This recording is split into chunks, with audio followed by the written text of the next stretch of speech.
Les questions sur la conférence des partis qui s'y tiendra à Glasgow et en Écosse étaient au cœur des échanges entre les ministres d'État, ministre de l'Aménagement du Territoire, Guy Ndomboyo, avec une délégation américaine conduite par l'envoyé spécial adjoint du président américain en charge des changements climatiques, Dr Jonathan Pershing, accompagné de l'ambassadeur américain Mike Hammer. Avec sa ressource forestière importante et son bassin hydrographique, la République démocratique du Congo est pour l'ensemble du gouvernement une importance capitale aux questions liées au changement climatique et que des engagements conséquents doivent être à son profit. Ce problème, c'est au centre de nos débats maintenant pour la culture universelle, pour la vie des gens dans tous les pays du monde. Ici au Congo, il y a des problèmes, mais aussi il y a des solutions. Nous avons discuté quelques solutions ici, comme un partenariat entre les États-Unis et le Congo. Il y a des opportunités. Quelles sortes? Les opportunités dans la forêt, les opportunités dans le secteur électrique, les opportunités dans le minéral stratégique. Maintenant, je pense qu'il y a une chose pour nous à l'avenir, pour commencer maintenant, pour avoir un avenir qui soit mieux.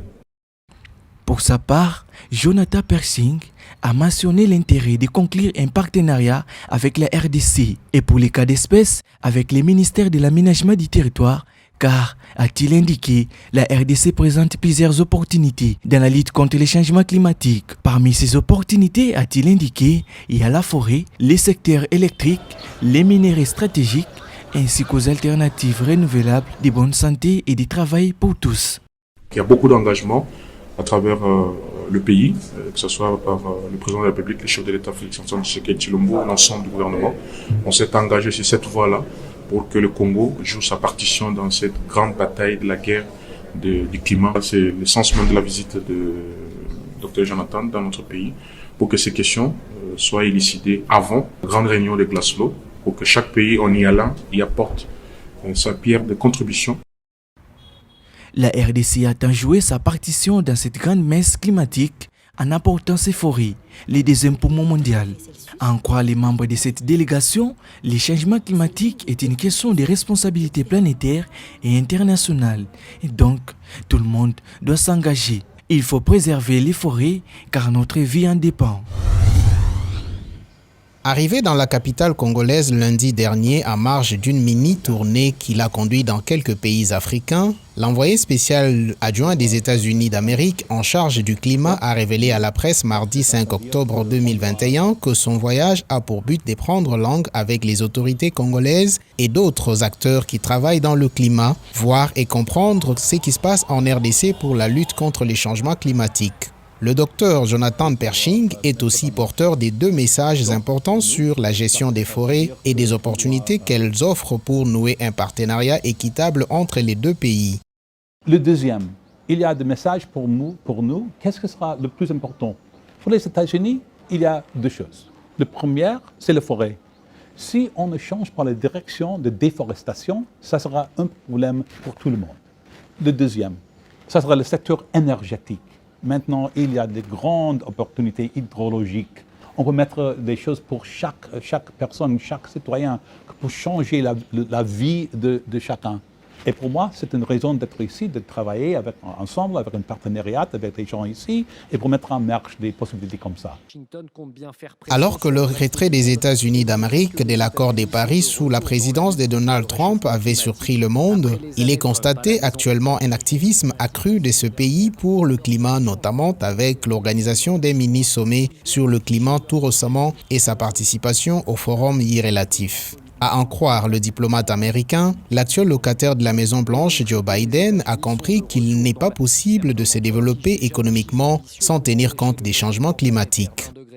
Je travaille pour le président Biden et nous sommes au centre du débat pour le climat, pour les autres choses sustainables, aussi pour l'environnement. Il a commencé dans son campagne pour l'élection aux États-Unis, il a 4 premières choses qu'il veut faire. Le premier, c'est le Covid. Le deuxième, c'est l'économie. Le troisième, c'est le climat. Le climat, ça sera au centre. Il y a seulement 4 bouts et un des 4 sont le climat. Et le quatrième, c'est égalité, équité. Pour nous, ça sera une chose très importante.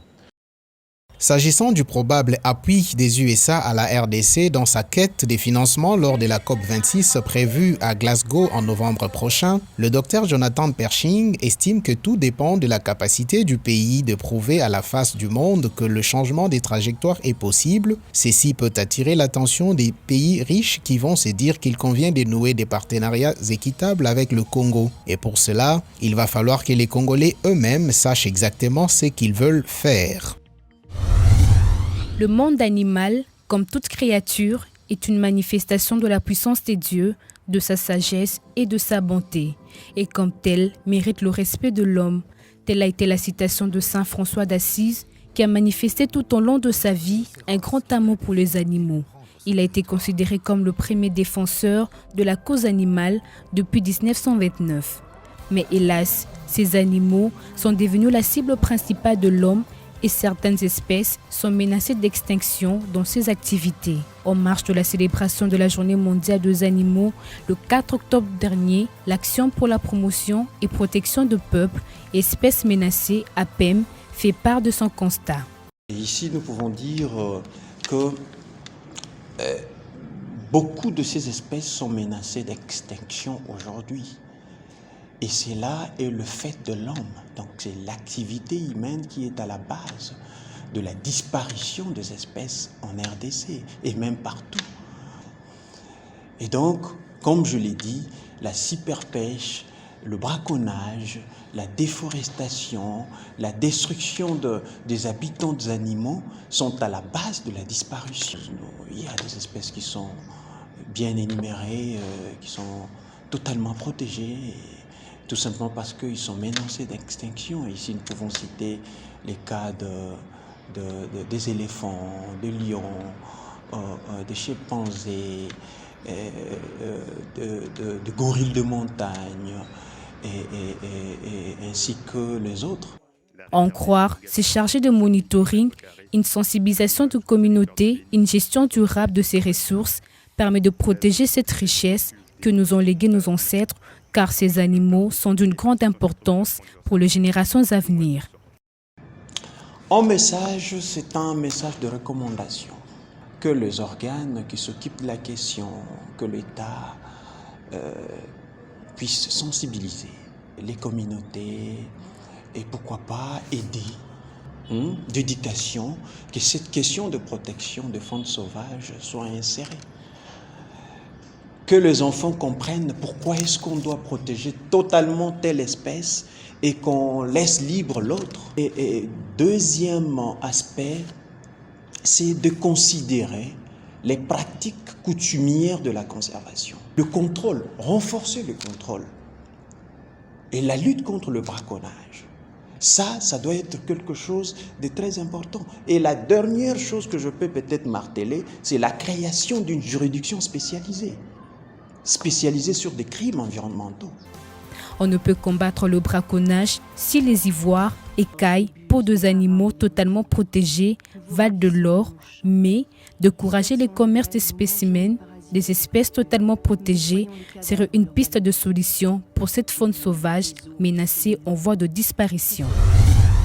Lutter contre l'insécurité alimentaire figure parmi les objectifs assignés au ministère de la Pêche et Élevage en République démocratique du Congo. C'est dans ce cadre que le patron de ces portefeuilles, Adrien Bokele-Djema, a reçu tour à tour dans son cabinet de travail le mardi 5 octobre dernier le groupe des investisseurs israéliens et américains disposés à collaborer avec la RDC dans ce secteur.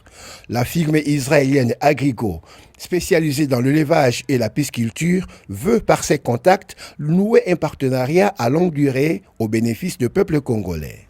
Nous avons proposé un projet de grande envergure qui va permettre au Congo non pas de régler 100% des problèmes de sécurité alimentaire, mais de commencer vers une voie où on pourra produire de la protéine animale au Congo et de qualité satisfaisante pour pouvoir subvenir aux besoins alimentaires de la population, bien sûr en termes d'aliments, mais aussi en termes de biosécurité, c'est-à-dire de santé.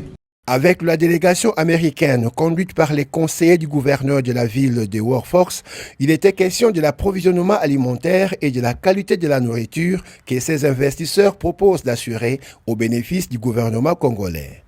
L'objectif principal pour nous, c'est de pouvoir arriver à une situation où les compagnies américaines amenées en RDC travaillent dans un contexte gagnant-gagnant et dont les efforts seraient focalisés sur l'approvisionnement alimentaire et la qualité de la nourriture. Selon l'Agence nationale de la promotion pour les investissements, la République démocratique du Congo dispose d'un potentiel d'élevage de 40 millions de têtes de gros bétail. Le cheptel national congolais est très diversifié et dominé pondéralement par les crapins en termes de têtes d'animaux. 11% des bovins, 14% d'ovins, 15% des porcins et 60% des crapins. Une ressource que le pays peut bien exploiter pour réussir l'autosuffisance alimentaire.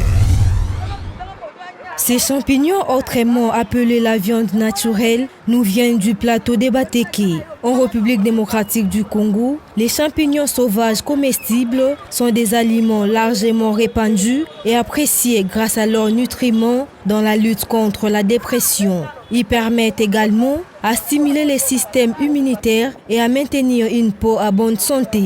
Tout frais, ces quelques champignons que nous présente Viviane nous donnent envie de préparer un bouillon pour les dîners. Ce que vous voyez là, il s'agit bel et bien de champignons. Nous les récoltons après la pluie sur les plateaux des Bateke. C'est du 9e au 11e mois que nous bénéficions de ces denrées alimentaires. Pour les avoir, nous nous retrouvons souvent à 4 h du matin pour la récolte. C'est tellement rentable qu'il m'arrive de finir tous les stocks en un jour. Cette période des champignons peut aller jusqu'au 12e mois de l'année. Le commerce des champignons comestibles peut représenter une importante source de revenus pour les communautés rurales et urbaines du pays. À Kinshasa, Madame Viviane les commercialise pour donner du fer et du zinc, ainsi qu'à remplir l'assiette des habitants de cette contrée de la capitale. Mais avant tout, il y a tout un protocole à suivre avant qu'il soit comestible.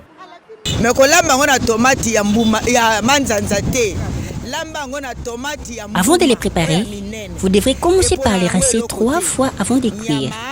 Il est préférable de les préparer avec des ingrédients naturels comme la tomate, les poissons fumés, du chenille comestible et l'huile de palme. Ils peuvent se conserver au frais et ils perdront en aucun cas leur saveur et qualité. C'est une grande richesse que nous avons au pays.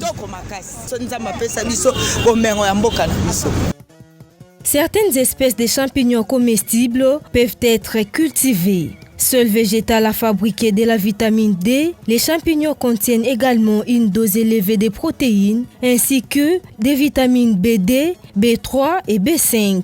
Alliés minceurs, ce sont des aliments à faible teneur en glucides, pratiquement sans gras. Composés à 80 ou 90% d'eau, ils contiennent très peu de calories qui leur permettent de s'adapter à toutes nos envies culinaires. Rien de mieux pour lutter contre les virus et éviter les maladies liées au changement des saisons.